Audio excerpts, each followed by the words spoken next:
Hi Emma, this is your mom Nikki, and this is the video advertisement for our lesson on the science behind baking cheesecake. So these are a couple of words that we'll be learning about and discussing and why they are important specifically to cheesecake. Proteins, sugars, starches, springform pan, low heat, high heat, and water bath. This is an example of what we do not want our cheesecake to look like. We don't want it to come out cracked and a little bit too dry. We will find out the science and the reasoning behind why the cheesecake cracked, and we'll find out if we can fix it and how we can make our cheesecake so that it doesn't crack like this. We want our cheesecake to turn out more like this one.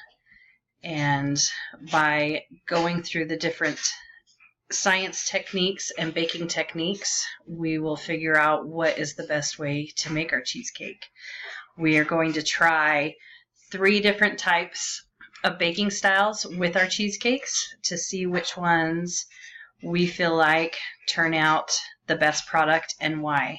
I look forward to doing this lesson with you, and I hope that you love it as much as I do.